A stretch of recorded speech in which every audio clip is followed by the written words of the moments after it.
happy birthday to you. Happy birthday to Adonai.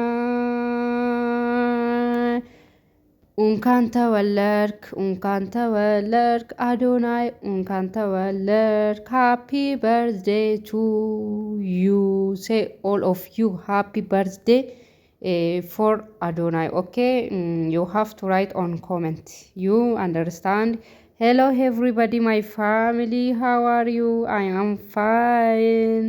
Akkam fayyaa keessanii jirtu? Annagaa kooti galata waaqayyoof haa galatu kasaatii kanaa fi yeroo kanaan nu ga'e har'akaa guyyaa dhaloota Adoonaay yookiin immoo uummanni 25,000 liivii irratti kan hordofaa ture guyyaa dhaloota Adoonaay sababeeffachuun Adoonaay mucaa kana namni wallaale hin jiru. Innis kaa Itoophiyaa hundatu isa jaalata jechuun ni danda'ama. Mucaa kana maal akka ta'e garuu hin beekwani. Dhuguma dubbachuudhaaf jechuudha. ኢትዮጵያ በሙሉ ነው ይሄ ልጅ የሚወዶት። ይሄ ደግሞ ዛሬ እዚህ ቦታ የተገኛችሁት የሱ ልደት የሱ ጓደኞች አክብሮት ነው እንዳያችሁት። ይሄ ኬክ ተገዝቷል። ኬኪን ኩን ቢታሜ ጅራ ጀቹudha. ኬኪ ከነረት ሞ ሃፒ በርዝዴይ አዶናይ jedhanii kan barreessanii fi hiriyoota isaati. Hiriyoota inni waliin tiktoka kanarraa oolu jechuudha. Dhugaa dubbachuudha fi hiriyoota akkanaa ofirraa gaafa qabaatamu baay'ee tokko nama gammachiisa jechuudha. Garuu wanti nama gaddisiisu jaanii weeris jaanii የት ሄዳ ነው? እኔ አላየሁትም። ጃኒ ይሄ ሰዓት በሙሉ ቁጭ ብዬ ጃኒን አላየሁትም። እሷ የት ሄዳ ነው? ጃኒ ዌር ሺ ጎ ዋይ ኖት ኮል ጃኒ maaliif hin waamneen jedhe jaanii micoo dumbushee bareedduu sana maaliif waamuu dide Adoonaay? Kun hunda keenyayyuu mufachiisee jira. Garuu immoo Adoonaay guyyaa lidatiisaa yookiin immoo guyyaa dhaloota isaa kabajachuun kuni baay'ee tokko na gammachiisee jira. Egaa hobboloota koo hundi keessaniyyuu guyyaa dhaloota Adoonaay kana kabajuudhaaf kanasitti argamtanii happy birthday to Adonai jedhaati koomentii jalatti barreessa. Akkuma argitanii gama tiktokatti nama 25,000 ol kan ta'u liivii isaa jalatti taanii kan isa dhaggeeffatanidha. Akkasumas immoo jaalattoonni yookiin hiriyoonni isaa mana isaanii deemuu wanta hin dandeenye fi manuma isaanii taanii miikoo 44 kan jedhu hiriyaa isaa baay'ee inni akka jaalatu kan ibsee fi akka baay'ee wanta gaarii isarraa eegu kan ibsee keekii guddaa bitee kan inni kabaja happy birthday kana yookiin immoo guyyaa dhaloota Adoonaay kana kan kabajeef jechuudha. Akkasumas immoo Adoonaay ka ol jedhee isaan galateeffachuudhaani ani baay'ee sin jaaladha, baay'ee sin kabaja. Ani amma umuriin koo 26 እኔ አሁን 26 ዓመት ሞላው። ስለዚህ እኔ ገና ብዙ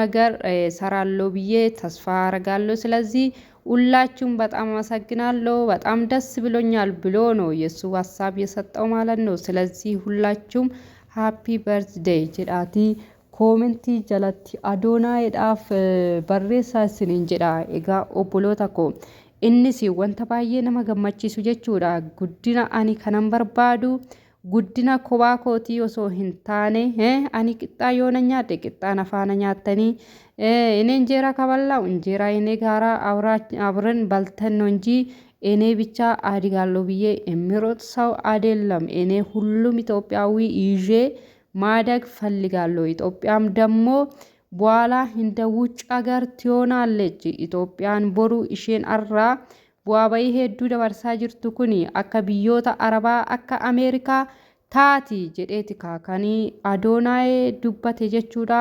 Ani baay'ee tokko hin gammade jecha kana inni dubbachuudhaaf I am so happy. Okay, what biyyi kee hin guddatti Itoophiyaan boodarra Ameerikaa taati jedhee dubbachuusaa kuni baay'ee tokko nama gammachiisa jechuudha. Egaa hordoftoota jaalatamtoota maatii kootii hundi keessaniyyuu Adoonaayidhaan baga gammaddee ammas taanan immoo boru nuti iddoo guddaatti si eegnaa jiraatii hundi keessaniyyuu koomentii barreessaa fi isiniin jedha. Egaa hundi keessaniyyuu akka Adoonaay kana godhattanii fuula duratti tarkaanfachuu qabdu. Saba keessaniif dhimmamuu qabdu jechuudha. Tokko Yoonii Maanyaa fa'aa immoo Adoonaay koo Itoophiyaadhayyuu bulchuu danda'a jedheeti yaada isaa kan inni ibsate kun jechuudha. Mee ammam dhugaadha obboloota koo Adoonaay kuni haala amma irra jiruun Itoophiyaa bulchuu danda'a moo bulchuu hin danda'u jettaniit abdii qabdu? Bulchuu danda'a moo bulchuu hin danda'u jettaniit abdii qabdu sinin jedha. Kun yaada keessanii sinumaafin dhiisaa kanaaf jennaani hundi keessaniyyuu yaada qabdanii አዘላት ሁላችሁ ማለት ነው የእናንተ ሀሳብ መስጠት አለባችሁ። አዶናይ አንዳንድ ሰዎች ማለት ነው እንደ ዮኒ ማኛ አዶናይ ሰው ሀገር ማስተዳደር ራሱ ይችላል ብሎ ተናገረ። ይሄ ይሆናል ወይስ አይሆንም? ምክንያቱ ብዙ ሰው አዶናይ ይወዳል ብሎ የተናገረው ዮኒ ማኛ አዶናይ ሰው ብቻ ሳይሆን አገር ራሱ ኢትዮጵያ ራሱ ማስተዳደር አቅም አለው ብሎ ተናግሯል። ይሄ እንዴት ያያችሁት ነው? ስለዚህ ኮሜንት ስር እናንተ ሀሳብ አስቀምጡ። ሁላችሁም ደግሞ ለአዶናይ ሃፒ በርዝዴይ ቱ አዶናይ ብላችሁ ኮሜንት ኮምቱ። ስለዚህ እኔም ደግሞ የእናንተ ኮሜንት አይቼ አንድ ቀን በይፋ እመጣለሁ። እናንተ ደግሞ ኮሜንት ማድረጉን እንዳትረሱ እላችኋለሁ። ኤጋ ሆርዶፍቶታፍ ከበጀምቶታ ማቲ ቻናላ ኮ ammaa fi waayifaayi neetworkii isaa baay'ee wanta rakkisuuf liifitti bahaa hin jiru. Kanaaf jennaan hundi keessaniyyuu Adoonaay happy birthday jedhaatii jalatti barreessaa fi all of you I am happy maaliif seetanii ኢትዮጵያ ገና እንደ አሜሪካ ትሆናለች ብሎ ተናገረ። ስለዚህ ሁላችሁም ደግሞ ይሄ ደስ ማለቱ ላይክ አርጉ፣ ሼር አርጉ፣ ሰብስክራይብ አርጉ የኔ ውዶች የኔ ማሮች።